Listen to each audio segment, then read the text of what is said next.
Assalamu alaikum wa rahmatullahi wa barakatuh. Yusumullah here. So I've been teaching Arabic for about 25 years, and I don't know of any more profound sentence than the sentence that you just saw on the thumbnail before clicking onto this video. In fact, if you understand this one sentence and if you master it, then you've already mastered 90% of the logic behind grammar. And inshallah, in today's video, I'm going to explain to you what this sentence means. I'm going to break it down for you, and I'm going to show you how, whenever an intermediate student or an advanced student says that they can read comfortably without vowels, I present this sentence in front of them in order to test their understanding. And truth be told, the vast majority of them fail, and they're not able to explain it properly. So about 30 years ago, when I was studying this book with my teacher, it's the Sharaf ibn Aqeel, I actually covered this book. And this is the same book that I studied with, the same copy that I studied with back in the mid-1990s when I was studying this. So the sentence, it's a commentary of a statement. The poet, he says, وَكُلُّ حَرْفٍ مُسْتَحِقٌ لِلْبِنَاءِ وَكُلُّ حَرْفٍ مُسْتَحِقٌ لِلْبِنَاءِ, that every particle is worthy of being mabni. So the commentator, Ibn Aqeel, he explains the reason why particles are mabni. Prepositions, for example, like min, fi, ila, ala.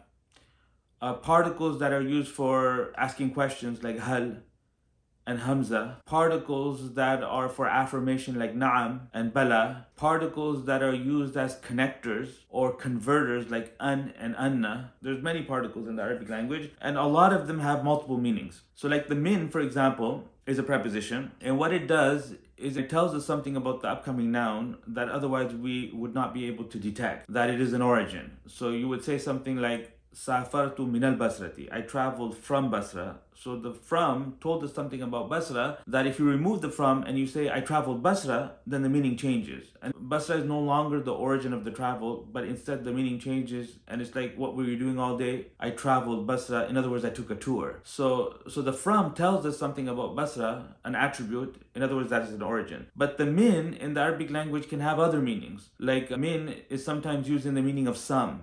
أخذت من الدراهم, I took some dirhams. And there's another min that is used to clarify vagueness, like فَاجْتَنِبُوا الرِّجْسَ مِنَ الْأَوْثَانِ, that avoid the filth, which is the idols. So the filth, and it's talking particularly about the idols. And min can also be extraneous. In other words, it doesn't contribute any new meaning, but instead it reinforces an existing meaning. Like مَا لَكُم مِّنْ إِلَهٍ غَيْرُهُ, you have no God other than him. So the various meanings of min, in order to distinguish between them and in order to differentiate them, is relatively easy from the context alone, because the extraneous one needs to come in a negative structure. مَا لَكُم مِّنْ إِلَهٍ, you have no God other than him. The one that's in the meaning of some is easily detectable from the context alone. When you say أَخَذْتُ مِنَ الدَّرَاهِمْ, the min cannot be suggesting origin, because taking is not a travel, it's not a movement. So in order for origin, you have to have a movement. Taking, I took from the dirhams, in other words, I took some dirhams, I did not take all of them. So if you look at the particles, most of them have multiple meanings. Like ba in the Arabic language has more than 10 meanings. So the commentator Ibn Aqeel,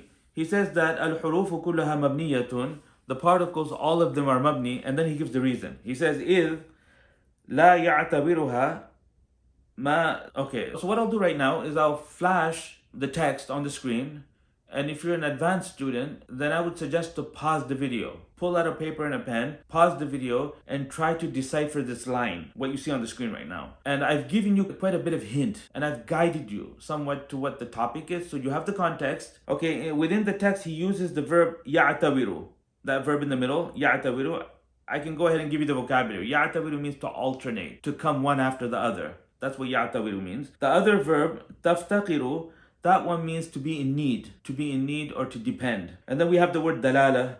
Dalala means indication. And then we have the word i'rab. And if you've studied grammar at any level, then undoubtedly you know what the word i'rab means. I'rab is the case ending process, the mechanism that's used to differentiate between the roles of the nouns. That whole process is called i'rab. So with that said, go ahead, pause the video and try to figure out the sentence where it says bidun al-i'rab. Until there, try to figure out how to read it. In other words, the proper vowel placement, number one, and also translate it accurately in a way that suggests to me that you understand what the author is saying, what the commentator is saying. So let me go ahead and translate it for you. He's saying particles, all of them are mabni. In other words, they're fixed. They don't fluctuate. There's no three versions of min. It's just min. Every time you see it, you will see min. The same thing with every particle. It doesn't have multiple versions. It's mabni. As opposed to nouns, for example, because al-bayt has three versions. Al-baytu, al-bayta, al-bayti. Zayd has three versions. Zaydun, zaydan, zaydin. Most isms in the Arabic language fluctuate, and the reason they change is because it could be used in different ways. It's a little like pronouns in English, because for most pronouns in English, there's variations that are used depending on how the pronoun is used. So if the pronoun is intended to be subject of the verb, you say he came. And when the pronoun is intended to be object of the verb, you say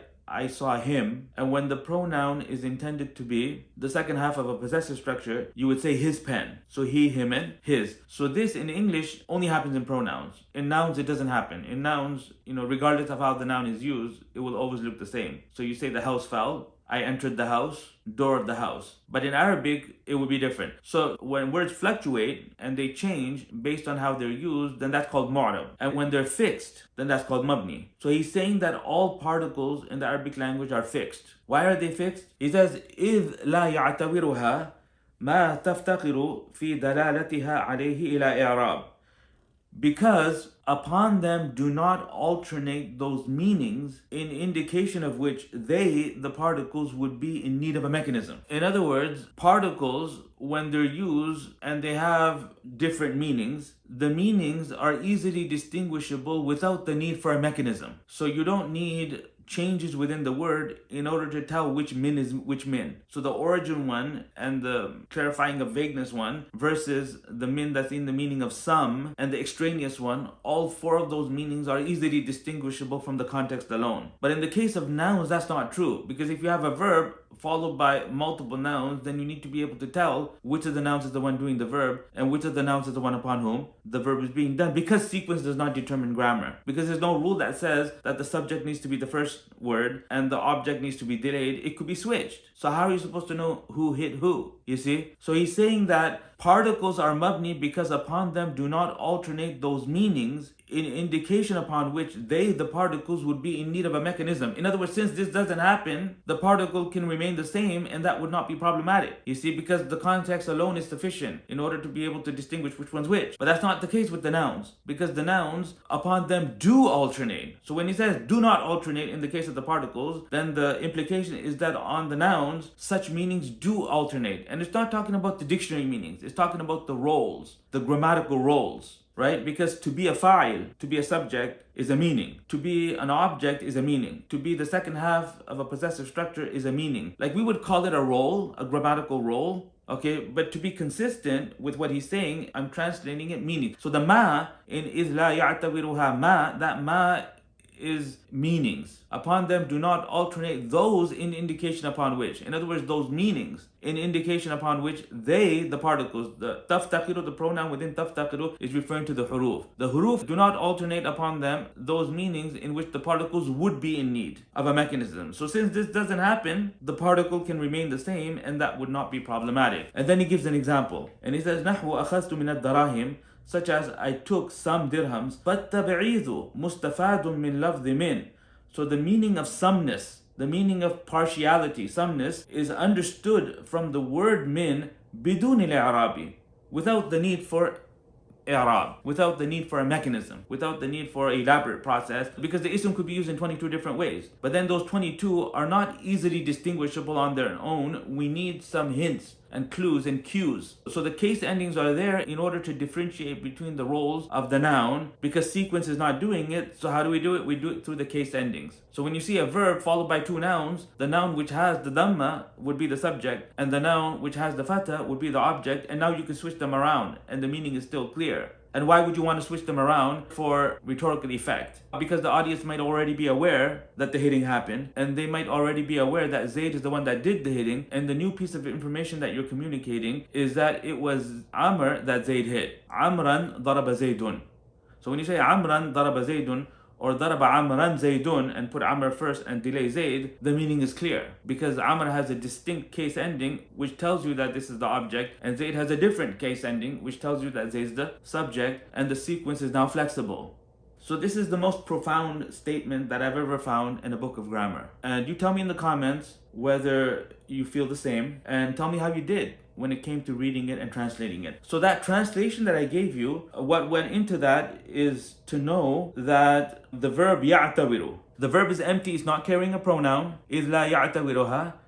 So in other words, upon them, do not alternate. And the thing that's alternating is the ma. You know, the ma تفتقر في دلالتها عليه إلى إعراب. All of that structure is representing meanings. So certain meanings do not alternate on the particles. Okay, what kind of meanings? Meanings in indication upon which, and that's the translation that's being achieved from the ma plus the pronoun in عليه. Because the rule in Arabic is that whenever you have a relative clause, it's called mawsul and sila, that within every sila, there has to be a third person pronoun referring back to the mawsul. And it would correspond to the mawsul in terms of gender and plurality, and that would be the he in alayhi. So when you translate, you have to identify that pronoun. And it doesn't have to be at the front, it could be further down. So you grab onto it and you find it. And if there's anything attached to it, then that part ends up getting translated first. So you say, in indication upon which, عليه, upon which, in indication upon which, and then you translate the verb at the end, the تفتقر verb.